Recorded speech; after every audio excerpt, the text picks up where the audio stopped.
Chapter 2. A Sight. "You know the Old Bailey well, no doubt," said one of the oldest of clerks to Jerry the messenger. "Yes, sir," returned Jerry in something of a dogged manner. "I do know the Bailey." "Just so. And you know Mr. Lorry?" "I know Mr. Lorry, sir, much better than I know the Bailey, much better," said Jerry, not unlike a reluctant witness at the establishment in question. "Then I, as an honest tradesman, wish to know the Bailey." "Very well. Find the door where the witnesses go in, and show the doorkeeper this note for Mr. Lorry. He will then let you in." "Into the court, sir?" "Into the court." Mr. Cruncher's eyes seemed to get a little closer to one another, and to interchange the inquiry. "What do you think of this?" "Am I to wait in the court, sir?" he asked as a result of that conference. "I'm going to tell you. The doorkeeper will pass the note to Mr. Lorry, and do you make any gesture that will attract Mr. Lorry's attention, and show him where you stand. Then what you have to do is to remain there until he wants you." "Is that all, sir?" "That's all. He wishes to have a messenger at hand. This is to tell him you are there." As the ancient clerk deliberately folded and superscribed the note, Mr. Cruncher, after surveying him in silence until he came to the blotting paper stage, remarked, "I suppose they'll be trying forgeries this morning." "Treason." "That's quartering," said Jerry. "Barbarous." "It is the law," remarked the ancient clerk, turning his surprised spectacles upon him. "It is the law." "It's hard in the law to spile a man, I think. It's hard enough to kill him, but it's very hard to spile him, sir." "Not at all," retained the ancient clerk. "Speak well of the law. Take care of your chest and voice, my good friend, and leave the law to take care of itself. I give you that advice." "It's the damp, sir, what settles on my chest and voice," said Jerry. "I leave you to judge what a damp way of earning a living mine is." "Well, well," said the old clerk, "we all have our various ways of gaining a livelihood. Some of us have damp ways, and some of us have dry ways. Here is the letter. Go along." Jerry took the letter, and remarking to himself with less internal deference than he made an outward show of, "You're a lean old one, too," made his bow, informed his son, in passing, of his destination, and went his way. They hanged at Tyburn in those days, so the street outside Newgate had not obtained one infamous notoriety that has since attached to it. But the jail was a vile place, in which most kinds of debauchery and villainy were practised, and where dire diseases were bred, that came into court with the prisoners, and sometimes rushed straight from the dock at my Lord Chief Justice himself, and pulled him off the bench. It had more than once happened that the judge in the black cap pronounced his own doom as certainly as the prisoner's, and even died before him. For the rest, the Old Bailey was famous as a kind of deadly inn-yard, from which pale travellers set out continually, in carts and coaches, on a violent passage into the other world, traversing some 2 miles and a half of public streets and road, and shaming few good citizens, if any. So powerful is use, and so desirable to be good use in the beginning. It was famous, too, for the pillory, a wise old institution that inflicted a punishment of which no one could foresee the extent. Also for the whipping post, another dear old institution, very humanizing and softening to behold in action. Also for extensive transactions in blood money, another fragment of ancestral wisdom, systematically leading to the most frightful mercenary crimes that could be committed under heaven. Altogether, the Old Bailey, at that date, was a choice illustration of the precept that whatever is right, an aphorism that would be as final as it is lazy, did it not include the troublesome consequence that nothing that ever was wrong. Making his way through the tainted crowd, dispersed up and down this hideous scene of action, with the skill of a man accustomed to make his way quietly, the messenger found out the door he sought, and handed in his letter through a trap in it. For people then paid to see the play at the Old Bailey, just as they paid to see the play in Bedlam, only the former entertainment was much the dearer. Therefore all the Old Bailey doors were well guarded, except indeed the social doors by which the criminals got there, and those were always left wide open.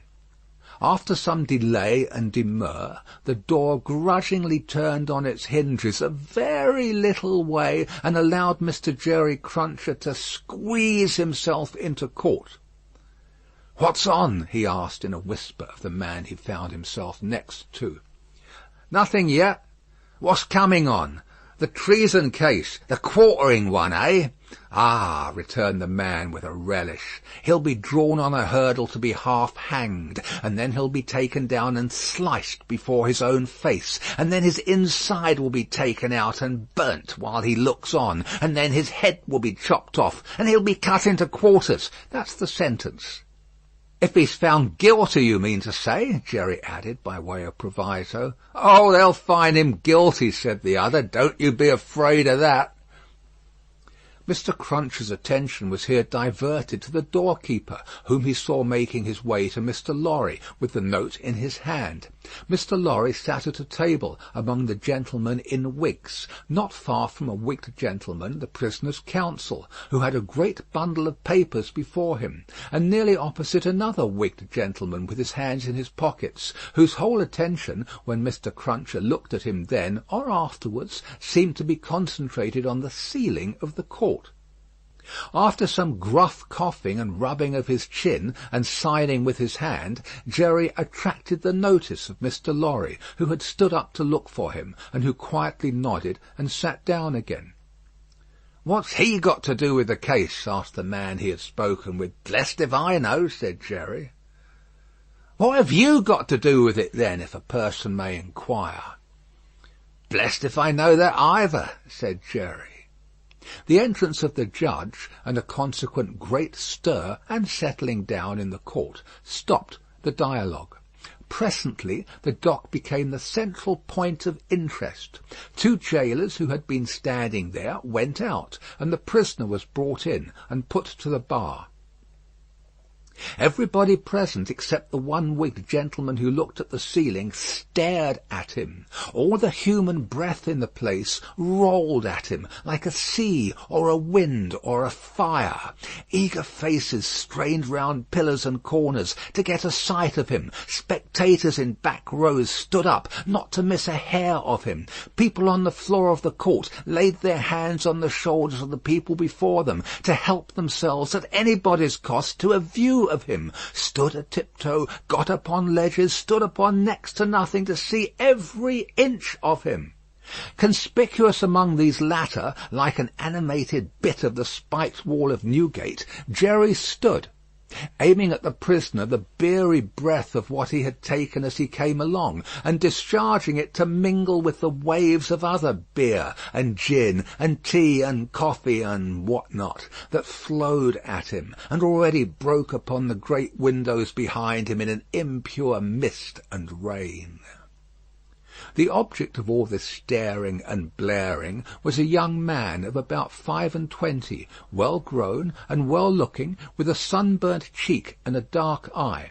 His condition was that of a young gentleman. He was plainly dressed in black, or very dark grey, and his hair, which was long and dark, was gathered in a ribbon at the back of his neck, more to be out of his way than for ornament. As an emotion of the mind will express itself through any covering of the body, so the paleness which his situation engendered came through the brown upon his cheek, showing the soul to be stronger than the sun. He was otherwise quite self-possessed, bowed to the judge, and stood quiet.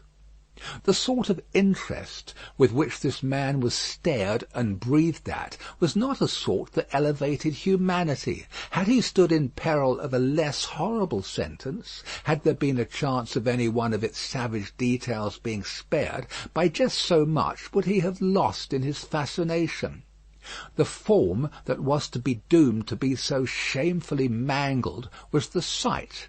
The immortal creature that was to be so butchered and torn asunder yielded the sensation. Whatever gloss the various spectators put upon the interest, according to their several arts and powers of self-deceit, the interest was, at the root of it, ogreish.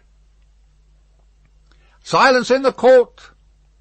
Charles Darnay had yesterday pleaded not guilty to an indictment denouncing him, with infinite jingle and jangle, for that he was a false traitor to our serene, illustrious, excellent, and so forth, Prince, our Lord the King, by reason of his having, on divers occasions and by divers means and ways, assisted Louis, the French King, in his wars against our said serene, illustrious, excellent, and so forth. That was to say, by coming and going between the dominions of our said serene, illustrious, excellent, and so forth, and those of the said French Louis, and wickedly, falsely, traitorously, and otherwise evil adverbiously revealing to the said French Louis what forces our said serene, illustrious, excellent, and so forth, had in preparation to send to Canada and North America.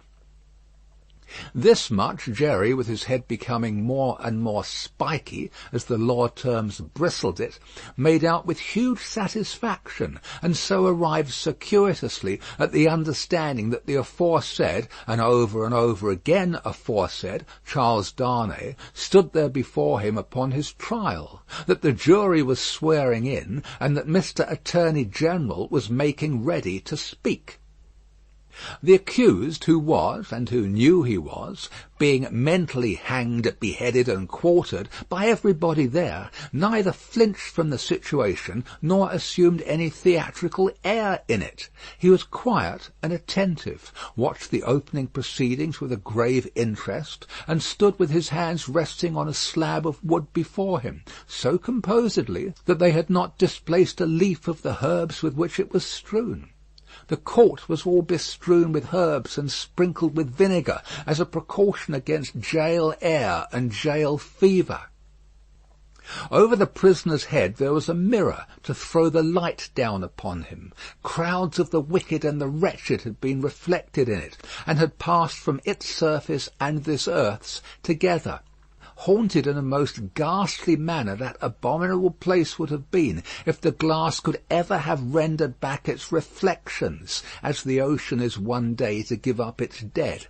Some passing thought of the infamy and disgrace for which it had been reserved may have struck the prisoner's mind.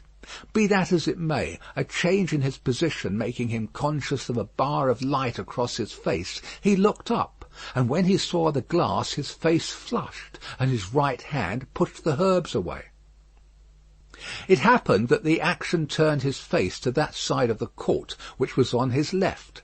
About on a level with his eyes there sat, in that corner of the judge's bench, two persons upon whom his look immediately rested, so immediately and so much to the changing of his aspect that all the eyes that were turned upon him turned to them. The spectators saw in the two figures a young lady of little more than 20, and a gentleman who was evidently her father, a man of a very remarkable appearance in respect of the absolute whiteness of his hair, and a certain indescribable intensity of face, not of an active kind, but pondering and self-communing. When this expression was upon him, he looked as if he were old, but when it was stirred and broken up, as it was now in a moment on his speaking to his daughter, he became a handsome man, not past the prime of life. His daughter had one of her hands drawn through his arm as she sat by him, and the other pressed upon it. She had drawn close to him in her dread of the scene and in her pity for the prisoner. Her forehead had been strikingly expressive of an engrossing terror and compassion that saw nothing but the peril of the accused. This had been so very noticeable, so very powerfully and naturally shown, that starers who had had no pity for him were touched by her, and the whisper went about, "Who are they?" Jerry, the messenger, who had made his own observations in his own manner, and who had been sucking the rust off his fingers in his absorption, stretched his neck to hear who they were. The crowd about him had pressed and passed the inquiry on to the nearest attendant, and from him it had been more slowly pressed and passed back. At last it got to Jerry. Witnesses. For which side? Against. Against what side? The prisoners. The judge, whose eyes had gone in the general direction, recalled them, leaned back in his seat, and looked steadily at a man whose life was in his hand. As Mr. Attorney General rose to spin the rope, grind the axe, and hammer the nails into the scaffold.